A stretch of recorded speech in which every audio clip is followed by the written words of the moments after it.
Good morning, students. Today, start with the simple future tense. What is the meaning of simple future tense or the future indefinite tense?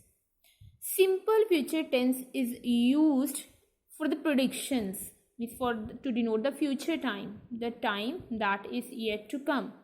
And future indefinite means it is going to tell us something about the future, but it is not definite time.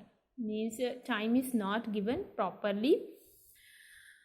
So see, for future events and with indefinite time period, prediction of events, future simple future tense or a future indefinite tense is used for the events that we just predict, that is not final. For example, prices of petroleum products will rise again next year. Will rise. We are just making guess of the event. I shall see you next month.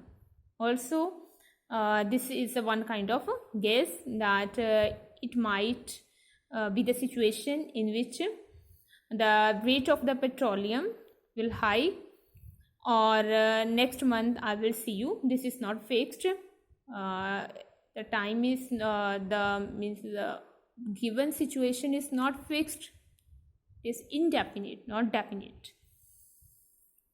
Will in a formal style of scheduled events, when we have already scheduled the events that will take place in the future, we have already decided the dates of those particular events, then we use will more specifically, not shall. Will for the things which are fixed. The wedding will take place at St. Joseph's on 29th June. Will and shall to express hopes, expectations, or perception, what we have, the ideology about something or some concept. I hope she will. I hope she will get the job soon. I think, this is my perception. I think that she will do it. I think we will succeed in our plan.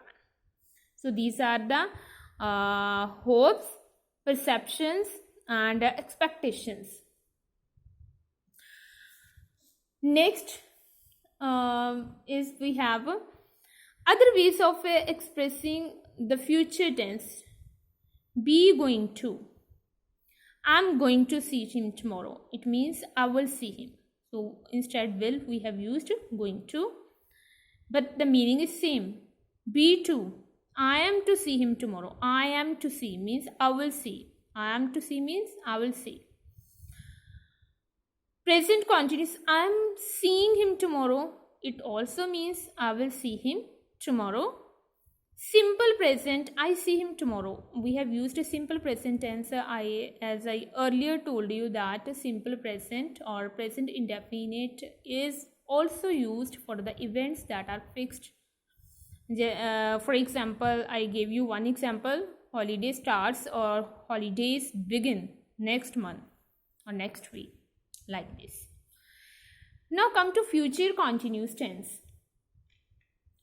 In the future continuous tense, we are going to learn about where we are going to use it, or where we are bound to use it for the action in the progress in future. Not the time is not definite. For the definite time, as I earlier told you that we are going to use perfect continuous tenses, but here and the time is not fixed. For example, we will be reaching Delhi on Monday. Which Monday? Following Monday, next Monday, or Monday of this month, or next year. So we don't know about it. So time is indefinite. So that's why we have used future continuous instead of future perfect. Future instead of future perfect continuous. For which the formula I will tell you further. Arrangements and plans. So I will give you one more example of future continuous tense, 2 or 3 examples more. She will be waiting for you when you will reach there. When you will reach there, the time is not fixed. When he is going to reach there is not fixed, so that's why we have used future indefinite tense instead of future perfect continuous. So she will be waiting, the time she will be in progress of waiting, she will be doing that work. The gardener will be watering the plants in the morning, not since the morning, not for the morning. Since and for we use for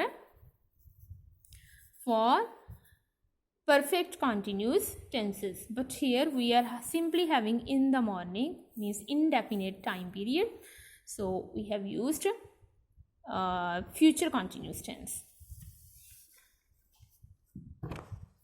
Now for the next proceedings, we are going to start with the future perfect and future perfect continuous tenses. Future perfect tense is used to describe an action that will ended by a particular time in future, that we have just made an idea, we are making a guess that this particular work will be finished by this time. So we have generally, we have just made a guess that by this time I will be able to do this. So for the complete action, because action will be complete, for the complete action we use perfect in present and in future, and in past tense. I will have retired. I will have retired by this. I will have already, means already I will have done with it. So by the year of 2022, I will have retired. I expect you will have changed your mind by tomorrow. By tomorrow, I just hope, I have this perception of mind that you will have already changed your mind.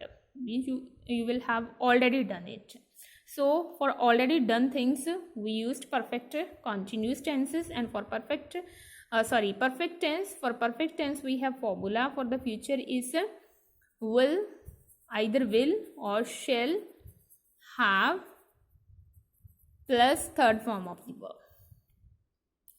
Now we are left with the last part of this tense, the future perfect continuous tense, which is used to describe an action that will be in progress at around a time in the future. Otherwise, in the case of past tense, in the case of present tense, we were saying that this particular thing or the action has been in progress from a definite period of time. From a certain period of time, the time is fixed. We are given a definite time. We are given a very proper time from which this particular action is taking place. But here we are just making a prediction that this particular work will be in progress from a definite period of time in the future. In the future, we will have been given a proper time when this work will be carried out. By this time tomorrow means for the future, I will have been working for or since the main identification of present or any perfect continuous tense is that it is introduced, time is introduced with the help of for or since. I will have been working for this company for 10 years. Means tomorrow he has already made a contract. Tomorrow onwards he is going to start his job for 10 years. So this work will be in progress for a long period of time in the future. I shall have been writing for half an hour, for half an hour, for a period of time, that exact period of time when this lesson ends. The time is given in two phrases. When this lesson ends, for half an hour, I will have been writing. So for half an hour he will write. So this definite time or this definite process will take place in the future for a definite period of time. So that's why we have used have been or shall have been, and third form of the verb for the future perfect continuous tense. So what will be the formula? Will, shall, been plus first form of the verb and ing.